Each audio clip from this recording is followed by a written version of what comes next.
Everyone, Roman Prokopchuk here. Ukraine war update, September 7th, 2022. So, over the last 24 hours, heavy fighting has taken place on three fronts. In the north, near Kharkiv, in the east, in the Donbass, in the south, in the Kherson Oblast. Obviously, the three main fronts. Russia's planned main effort is probably an advance on Bakhmut and Donbass, but commanders face a dilemma of whether to deploy operational reserves to support this offensive or to defend against continued Ukrainian advances in the south. A new IAEA report describes Russian activities increasing the likelihood of a nuclear accident at the Zaporizhzhia nuclear power plant while decreasing the ability of the plant's personnel to respond to such an accident effectively. Ukrainian forces have launched counterattacks in the southern Kharkiv Oblast and retaken several settlements. Russian redeployments of forces from this area to defend against the Ukrainian counteroffensive in Kherson likely prompted and facilitated these counterattacks. Ukrainian forces continue striking Russian logistics nodes, transportation assets, manpower and equipment concentrations, and control points across Kherson Oblast. So there's been a few settlements over the few days in Kherson Oblast liberated, as well as in the last 2-3 days near Izium, between Kharkiv and Izium, closer to Izium. But it's been kind of a calculated cat and mouse game.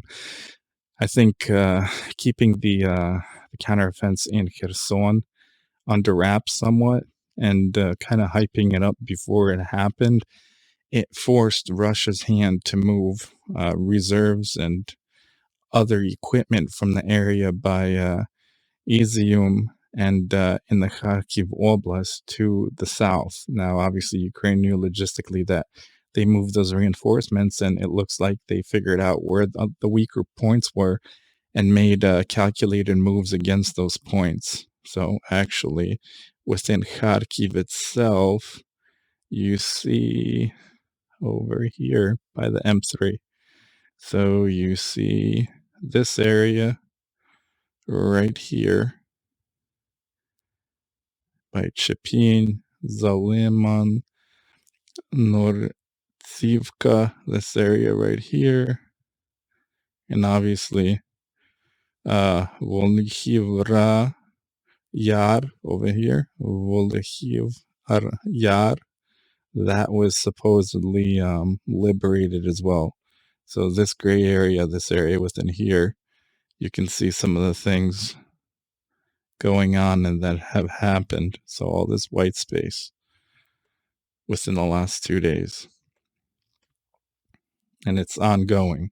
You see a slight push back or attempted pushbacks by the Russians on the south end of Izium towards Slovyansk to kind of get that white space back under their control, but it looks like nothing actually happened. There were failed counterattacks. But that's kind of what's going on. That Zaporizhzhia power plant is still obviously a big issue. There's shelling around it. There's, Russians positioned using it as a base, using it as cover, obviously.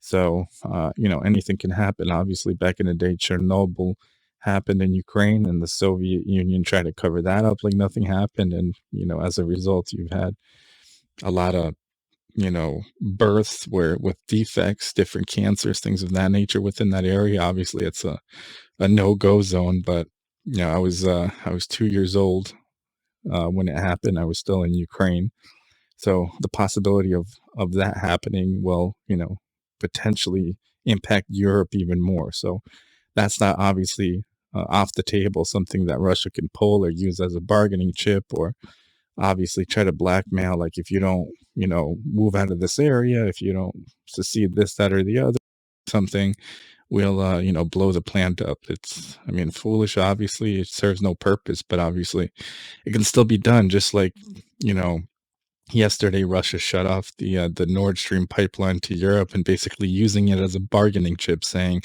if the West and NATO countries don't loosen up and kind of let go of the sanctions that they implemented, they're not going to open it back up. And obviously, time for colder weather. Um, that's obviously blackmail. It's extortion, blackmail, mafia style that obviously Russia is too known for doing, kind of blackmail under the table stuff, Russian mafia style. So it is what it is. So Putin said the sanctions haven't impacted Russia. They don't hurt as much. I mean, if they're not hurting and they're not taking into effect some of the things and they're not feeling it in their economy, the oligarchs aren't feeling it, Putin isn't feeling it, and the everyday Russian isn't feeling it, then why request the sanctions be taken off based on turning back the Nord Stream pipeline? Um, you know, who knows?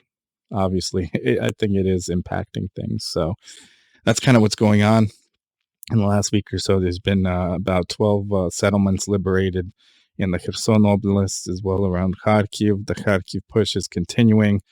The things coming out both on the Russian side in terms of Telegram, what Russians are reporting, because people want to say, oh, where's your source? Where's your source? Well, if Russian news networks and Telegram accounts are saying the same exact thing first, Ukrainian news stations and the Office of the Military or the Armed Forces of Ukraine are releasing similar information in terms of what they are releasing, and Western media and media locally are releasing the same thing. I mean, it's not like one of them is saying one thing and Russia's saying, no, that's not true.